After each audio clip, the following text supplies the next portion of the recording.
Menpan, surat Menpan terkait dengan penggajian di surat edaran Menpan nomor 5339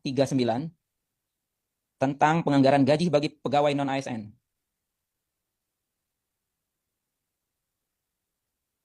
Di sana dijelaskan, ini sebagai dasar kita, dan dasar keuangan di setiap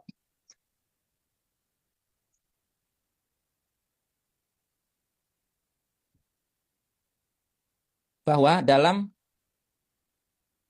penganggaran gaji di setiap instansi pusat atau daerah, poin yang pertama, tetap menganggarkan gaji bagi pegawai non-ASN yang sedang mengikuti proses seleksi hingga diangkat menjadi ASN. Poin B, apabila jumlah pegawai non-ASN yang telah mengikuti seluruh penetapan kebutuhan, pegawai non-ASN dapat diangkat menjadi P3K paruh waktu, sehingga anggaran P3K paruh waktu tersebut tetap disediakan. C, bagi tenaga non-ASN, sebagaimana dimaksud di atas, penganggarannya disediakan di luar belanja pegawai. Ini salah satu dasar ketika teman-teman non-ASN, baik yang sekarang berstatus R1, R2, R3, dan R4, sampai dengan akhir tahun 2025, masih tetap dianggarkan gajinya sesuai dengan yang diterima sebelumnya. Dan ini sudah kita konsultasikan ke Menpan dan kita sampaikan apakah sudah terkonfirmasi dengan Badan Pemeriksa Keuangan atau Badan Pemeriksa Kinerja Pemerintah, dan ini sudah dipastikan sudah terkoordinasi melalui Ibu Menteri, sehingga untuk daerah, bagi non-ASN di daerah yang sudah atau sedang mengikuti tahapan seleksi P3K, baik tahap 1 ataupun tahap 2, anggaran gajinya tetap disediakan.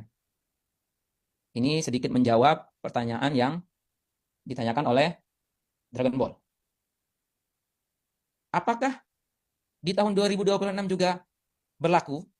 Nah, ini kita saat ini masih masuk di awal bulan Juli. Kita masih menunggu aturan terkait petunjuk pelaksanaan, bagaimana penyelesaian R1, R2, R3, dan R4.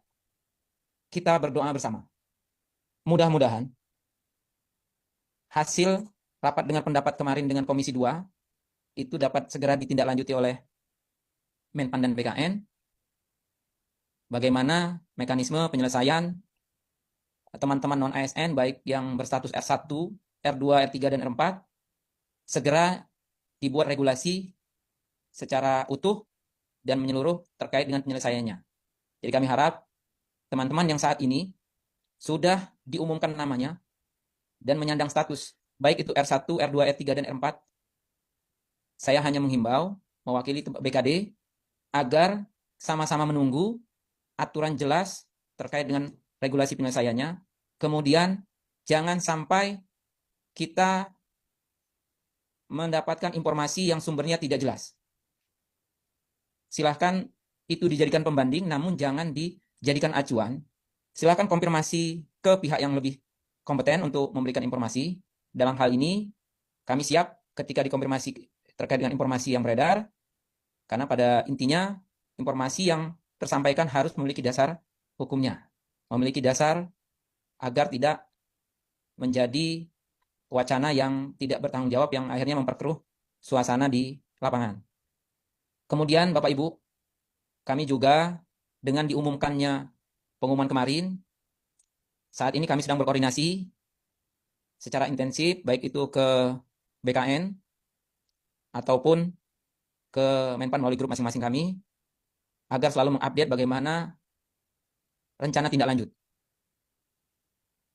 Dan kami harap teman-teman juga tetap bekerja dengan baik dengan menunjukkan integritas kita yang baik, mudah-mudahan dalam waktu dekat sudah terbit regulasi tentang mekanisme penyelesaian non-ASN yang ada di Indonesia, khususnya Lampung Selatan.